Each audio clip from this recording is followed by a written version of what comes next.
ठंड में मिट्टी के नीचे बसा गरीब ससुराल। माघ का महीना आधा गुजर चुका था। ठंड काफी ज्यादा बढ़ चुकी थी, जिसे देखकर पड़ोसी अपने घरों में गर्माहट देने वाला सुख साधन चलाकर नरम गरम रजाई में बैठे हुए थे।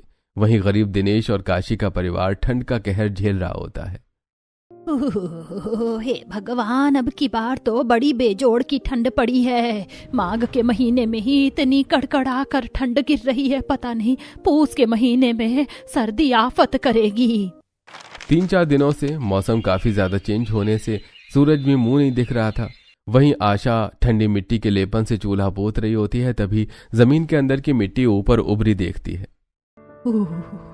अरे, कल ही तो मैंने इस जगह को मिट्टी से भरा था, आज फिर से चूहों ने मिट्टी खोद खोद कर बाहर निकाल दिया।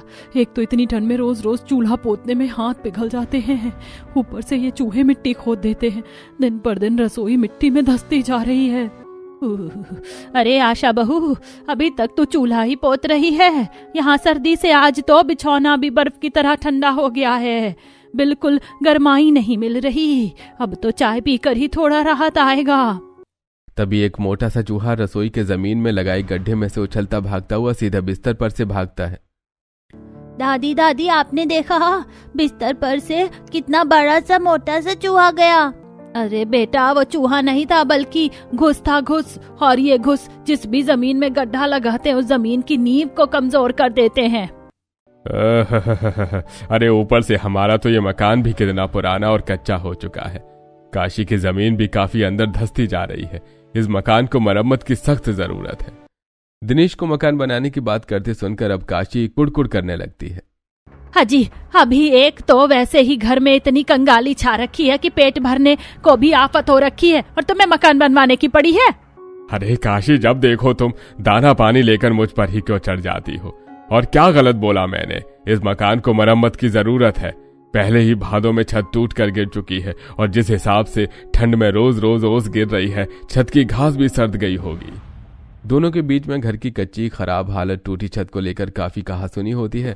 इतने में पड़ोसन शारदा मिठाई का डिब्बा लेकर चली जाती हैं। अरे कहाँ हो काशी बहन, यह लो लड्डू ले लो।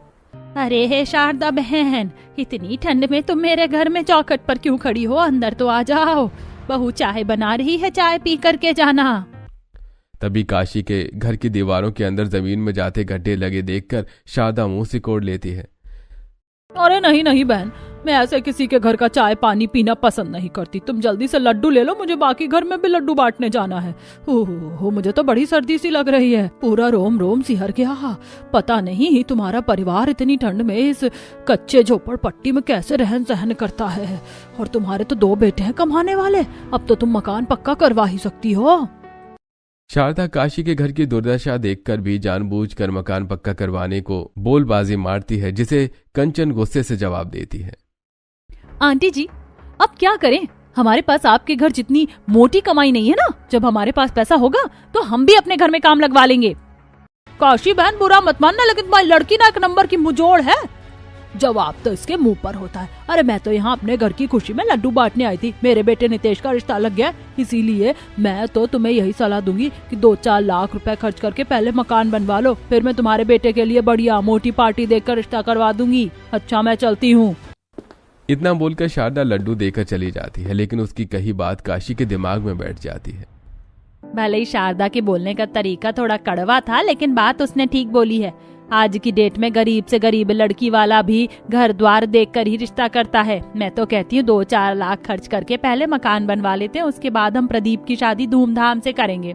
माँ, तुम भी किनकी कही बातों में आ रही हो? इन शारदा आंटी की तो आदत है, जहाँ कहीं मौका मिलता नहीं कि बस डींगे हाँकना शुरू कर देती हैं। और माँ जी, अब समय भी बदल चुका है। देवर जी का ऐसे कहीं रिश्ता करने से पहले हमें एक बार उनसे उनकी मर्जी भी पूछ लेनी चाहिए। क्या पता उनके जीवन में पहले से ही कोई लड़की हो। अरे इतनी देर हो गई, इंतजार करते करते पता नहीं अंजलि कहाँ रह गई, अभी तक नहीं आई। क्यों नहीं आई?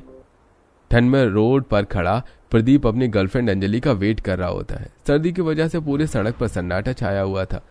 तभी कोहरे में एक महंगी सी गाड़ी आते हुए दिखती है। गाड़ी का शीशा नीचे करते हुए अंजलि कहती है, प्रदीप, जल्दी से गाड़ी में आकर बैठ जाओ। अरे तो आ ही गई मेरी लेट लतीफ मोहतरमा जी।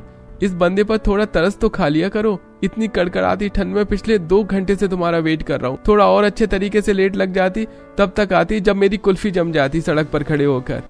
अच्छा सॉरी ना बाबा, माफ कर दो मुझे प्लीज, और अपनी पसंदीदा लड़की के लिए थोड़ा वेट तो कर ही सकते हो। एक्चुअली मैं ऑन टाइम घर से निकल रही थी, लेकिन डैडी ने मुझे ब्रेकफास्ट के लिए रोक लिया था। चलो कोई बात नहीं। वैसे हम कहाँ जा रहे हैं? बस थोड़ा सा पेशेंस रखो, अभी पता चल जाएगा। इतना कहते हुए अंजलि प्रदीप को स्टारबक्स कॉफी शॉप में लेकर जाती है। दरवाजे के बाहर 2 दरबार अंदर जाने वाले लोगों के खातिर में खड़े थे। तुम अंदर चलो, मैं कार पार्क करके आती हूँ। अच्छा ठीक है, जल्दी करना। प्रदीप गाड़ी से नीचे उतरकर असहजता से अंदर की तरफ जाने लगता है। दरवाजे के आगे खड़े दरबार उसका गरीब हुलिया देखकर उसे रोक देते हैं। अबे ओ भाई, अंदर कहाँ गुस्सा चला जा रहा है? तुझे पता है कहाँ खड़ा है? स्टारबक्स कॉफी शॉप है ये। यहाँ केवल बड़े बड़े लोग कॉफी पीने आते हैं। तुम जैसे 2 कौड़ी के गरीबों की तो यहाँ पर कूड़ा चुनने की भी औकात नहीं है। उस दरबान के जलील करने पर प्रदीप को शर्मिंदगी महसूस होती है। उन दोनों को खराब लहजे में प्रदीप से बात करते देखकर अंजलि को काफी ज्यादा गुस्सा आ जाता है। हाउ डेयर यू, तुम्हारी हिम्मत कैसे हुई इनसे ऐसे बात करने की? क्या तुमने बाहर टैग लगा रखा है कि इस स्टारबक्स कॉफी शॉप में केवल अमीर ही जा सकते हैं, गरीब नहीं जा सकता? जब तुम्हें इस तरह की पार्शियलिटी जैसी चीज करनी है तो फिर ये कॉफी शॉप बंद कर दो। माफ कर दीजिए मैडम, हमें नहीं पता था कि ये साहब आपके साथ आए हैं। अरे कोई बात नहीं अंजलि, जाने दो, हो जाता है कभी कभी। चलो अंदर चलते हैं। कॉफी शॉप के अंदर आकर अंजलि जल्दी से कॉफी ऑर्डर करती है। वहीं चारों तरफ चमचमाती टेबल पर अमीर अमीर कॉफी पीते दिख रहे थे और अंदर काफी ज्यादा गर्माहट थी। कुछ ही देर में कॉफी आ जाती और दोनों कॉफी पीते हैं। प्रदीप क्या हुआ, तुम इधर उधर क्या देख रहे हो? कॉफी ठंडी हो रही है, टेस्ट तो करो। यहाँ की कॉफी बहुत ज्यादा टेस्टी है। वाकई काफी अच्छी कॉफी है। पैसे खर्च करने पर क्या चीज अच्छी नहीं मिलती। और एक हम जैसे गरीबों की जिंदगी देख लो, सारी जिंदगी 2 वक्त की रोटी कपड़ा और मकान जोड़ने में ही गुजर जाती है। मुझ जैसे गरीब की तो औकात भी इतनी नहीं है कि मैं कभी इस जगह को अंदर से देख पाता। ये तो तुम्हारी बदौलत में यहाँ बैठकर कॉफी पी रहा हूँ। अंजलि, तुम्हारे पापा ने अपनी जिंदगी में सब कुछ हासिल कर रखा है, इतना बड़ा बंगला बनवा रखा है, और तुम अपने पिता की इकलौती बेटी हो। जितने का तुम्हारा एक कमरा है उसे आधी जग में मेरा छोटा सा घर बना है, और मेरा पूरा का पूरा परिवार उसी में रहता है। तुम मेरे परिवार में कैसे रह पाओगी, कैसे एडजस्ट करोगी? ऐसा कहते हुए प्रदीप अपनी गरीबी के चलते अंजलि के आगे काफी ज्यादा अनकंफर्टेबल हो जाता है। प्रदीप, मैंने तुमसे तुम्हारी गरीबी देखकर नहीं बल्कि तुम्हारा दिल देखकर प्यार किया है। और रही बात गरीबी की, तो मेरी बस इतनी इच्छा है कि शादी होकर जब मैं तुम्हारे घर में आऊं तो मेरे ससुराल में हर एक लोग हमें एक्सेप्ट कर ले। क्योंकि घर मकान तो फिर भी बन जाता है, लेकिन सबसे ज्यादा मुश्किल है एक परिवार के दिल में जगह बना पाना। अंजलि की फैमिली क्यों लेकर चलने की सोच देखकर प्रदीप की चिंता खत्म हो जाती है। अंजलि, तुम जल्दी से अपने डैडी से हमारे रिश्ते को लेकर बात कर लो और मुझे भी बता देना कब मैं अपने परिवार को लेकर आ जाऊं। मैं आज ही डैडी से बात करती हूँ। दोनों कॉफी पीकर रेस्टोरेंट से जाने लगते हैं कि तभी 2 टेबल छोड़कर मीटिंग के लिए बैठा अंजलि का अमीर पिता हरीश उन दोनों को एक साथ में देखकर गुस्से से भरकर घर आता है। अजीब बात क्या है, मैं देख रही हूँ आप जब से घर आए हैं कुछ भी बोल नहीं रहे हैं। और आज तो आपकी बिजनेस मीटिंग थी, मीटिंग अच्छी नहीं गई क्या? मीटिंग छोड़कर आया हूँ। मैंने अंजलि को एक 2 कौड़ी के गरीब लड़के के साथ कॉफी शॉप में देखा है। अरे माँ होते हुए इस चीज की खबर तुम्हें होनी चाहिए कि तुम्हारी लड़की किससे बात कर रही है, मिलजुल रही है। तुम्हें तो इसकी भनक भी नहीं है। मैंने सारा जीवन लगाकर ये दौलत, शोहरत, इज्जत कमाई है, ये बिजनेस खड़ा किया है। दिन को दिन नहीं समझा, रात को रात नहीं समझा।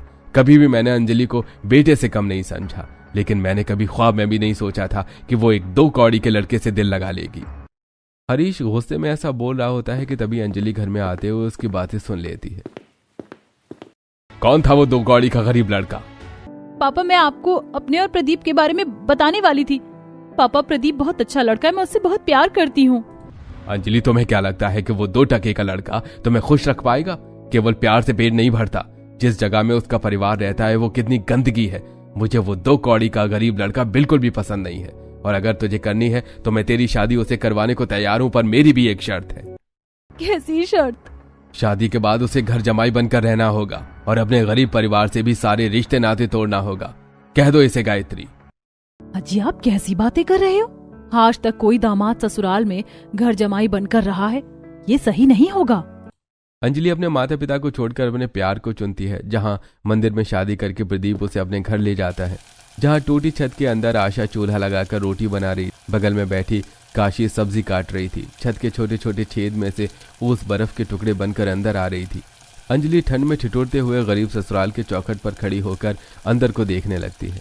एक तरफ जमीन पर बिस्तर बिछा था, दूसरी तरफ चूल्हा लगा था। सब्जी के छिलके बर्तन सब बिखरे हुए थे और ओस से भीगी छत भी चू रही थी। अपने ससुराल में इतनी गरीबी भरी स्थिति देखकर अंजलि को धक्का सा लगता है। मैंने कभी ख्वाब में भी नहीं सोचा था प्रदीप का परिवार इतना गरीब होगा। मम्मी दादी देखो, चाचा किसी को लेकर आए हैं। दोनों की नजर सीधे दरवाजे पर खड़ी अंजलि पर जाती है। प्रदीप कौन है ये लड़की? देखने से तो अच्छे घर परिवार के लग रही है। माँ, ये तुम्हारी बहू है। नमस्ते माँ जी। खुश रहो बेटी। क्या इसके माता पिता को पता है कि तुमने शादी कर ली? नहीं माँ, वो हमारी शादी के खिलाफ है। पर माँ, मैं अंजलि के बगैर नहीं रह सकता, इसलिए हमने शादी की। इतनी ठंड में कुड़कुड़ाता हुआ प्रदीप का बड़ा भाई दिवाकर भी आ जाता है। ये तूने क्या किया प्रदीप? तुझे पता भी है इस लड़की से शादी करके तूने हमारे पूरे परिवार पर परेशानी मोल ले ली है। शहर के जाने माने बिजनेसमैन हरीश सक्सेना की बेटी है ये। दिवाकर की बात सुनकर पूरा गरीब ससुराल अब सहमा हुआ काफी ज्यादा खौफ में दिख रहा था। भैया, माँ जी, आप लोग चिंता मत कीजिए। पापा मुझसे बहुत प्यार करते हैं। वो मुझसे ज्यादा देर तक खफा नहीं रह सकते। वो हमारी शादी के लिए भी मान जाएंगे। अंजलि की बात सुनकर सभी गहरी सांस भरते हैं। काशी अंजलि का गृह प्रवेश करती है और जैसे तैसे ठंड में अंजलि टूटे छत वाली कमजोर घर में रात काटती है। अगले दिन वो सुबह सबसे ठंड में उठकर मिट्टी से आंगन पोत रही होती है। तभी आशा आती है। देवरानी जी, आप रहने दीजिए। आपको आंगन की लिपाई करने को किसने कहा था? मैं हूं ना। पर दीदी, अब मैं भी इस घर की बहू हूँ और बहू होते हुए इस घर को संवार कर सहेज कर रखना मेरा धर्म है। आशा भाभी, चलिए जल्दी से चलकर लकड़ी चुनकर लेकर आते हैं। कंचन, आशा दीदी, आप दोनों कहाँ से लकड़ी लेकर आएंगे? मैं भी आपके साथ चलती हूँ। भाभी, हम जंगल से लकड़ी बीन कर लाते हैं, तब जाकर खाना बनता है। चलिए दीदी, मैं भी आप दोनों के साथ जंगल चलती हूँ।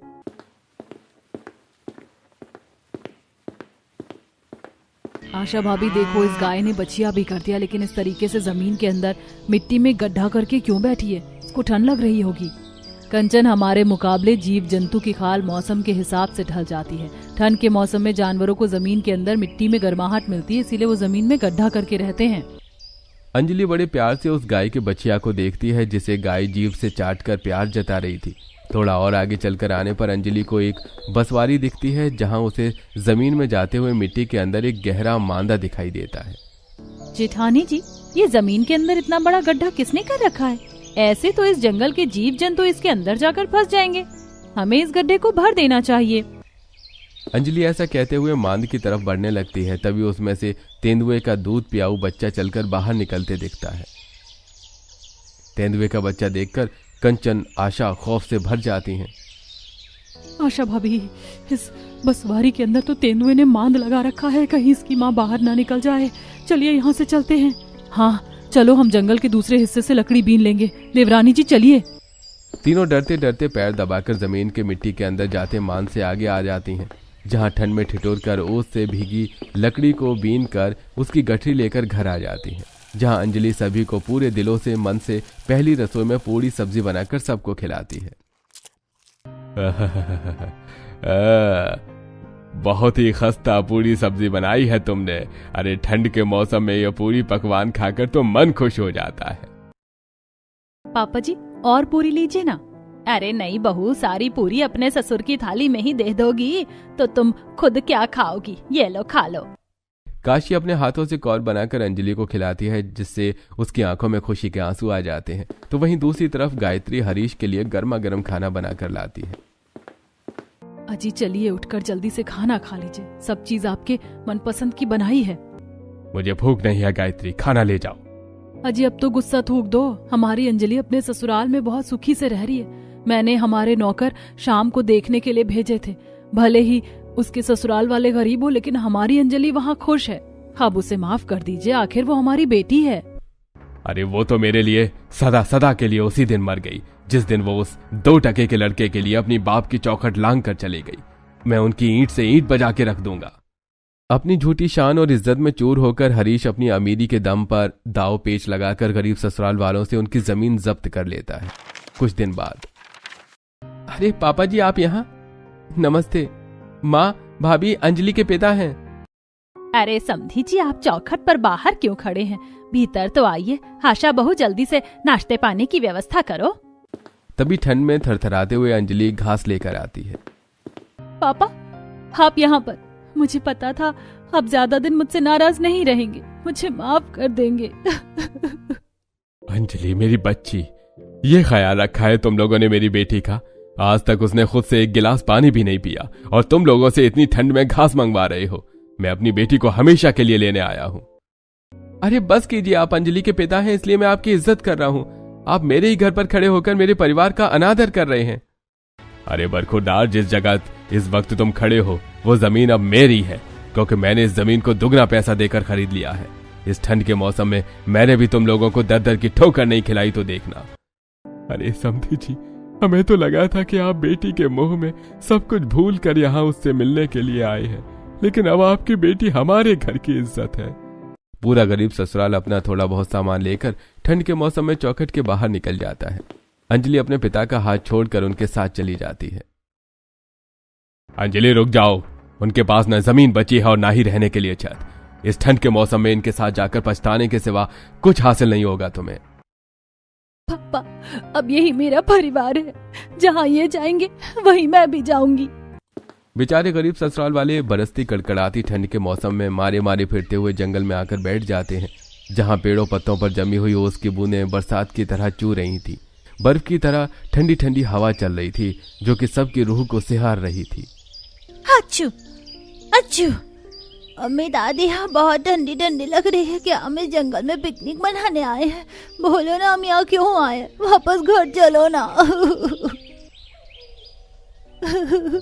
चिंटू, अब वो घर हमारा नहीं है बाबू, हमें इस जंगल में रहना पड़ेगा। पर पिंकी दीदी, इस जंगल में तो कितने सारे जंगली जानवर रहते होंगे, वो तो हम सबको कहाँ जाएंगे? चिंटू की बात सुनकर पूरा गरीब ससुराल ठिठुरते हुए पेड़ के नीचे शरण लिए बैठे हुए धुंध बढ़ते देखते हैं। वैसे इस घने जंगल में इस तरह खुले में रहना वाकई जोखिम भरा है।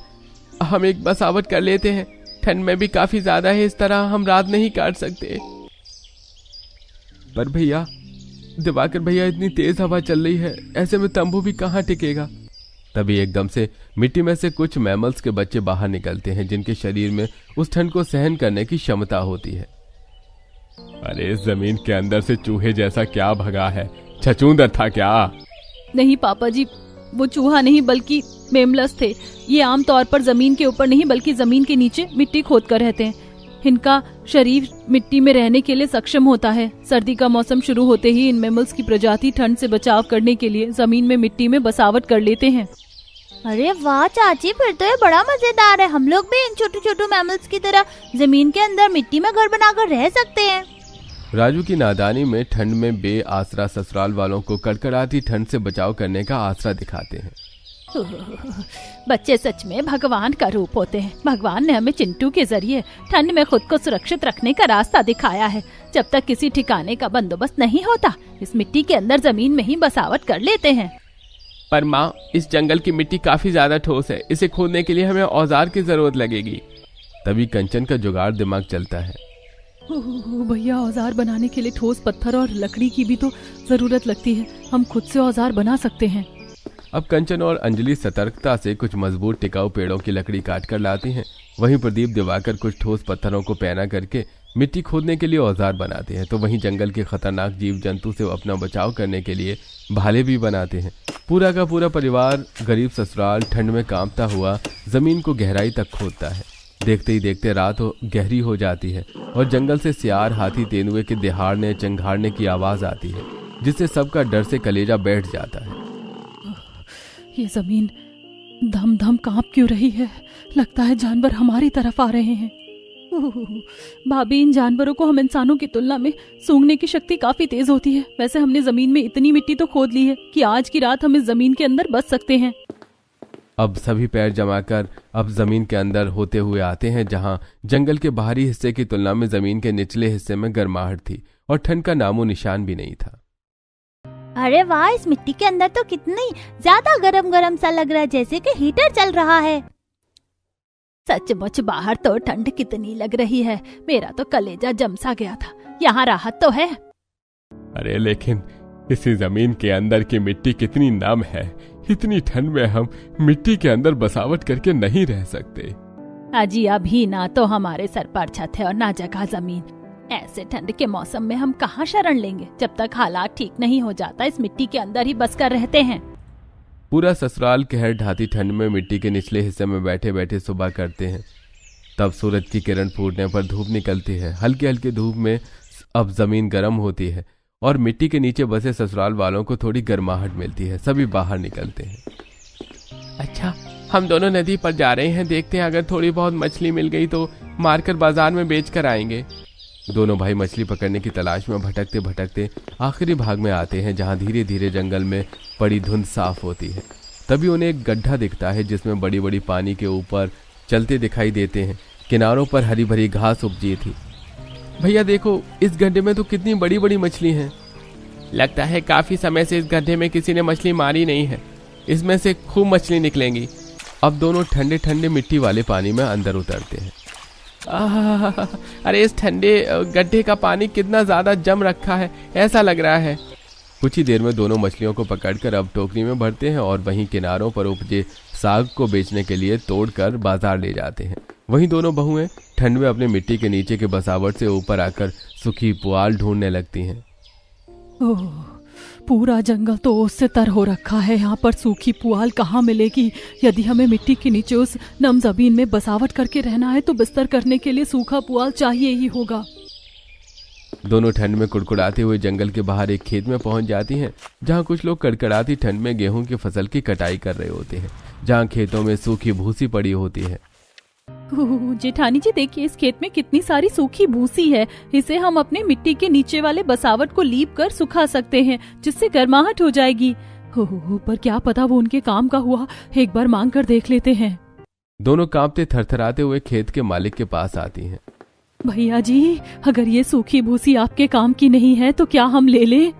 हाँ बहन, तुम चाहो तो वैसे भी अभी मेरे खेत में आधी फसल कटाई के लिए बची हुई है।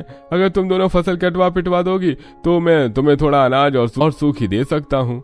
उस खेत वाले की बात दोनों को ठीक लगती है। अब दोनों ठंड में खेत की फसल काटते हैं, जिसमें सर्दी में उनके हाथ भी सुन्न हो जाते हैं। फिर दोनों फसल पीट कर अपना काम पूरा करती हैं, जिसके बदले में खेत का मालिक उन्हें काफी सारा अनाज पुले भी देता है, जिसके बोझे लेकर दोनों मिट्टी के नीचे बसे ससुराल में आती हैं, जहां काशी मिट्टी का चूल्हा बना रही होती है और कंचन कुछ जंगली सब्जियां तोड़कर ले आई होती है।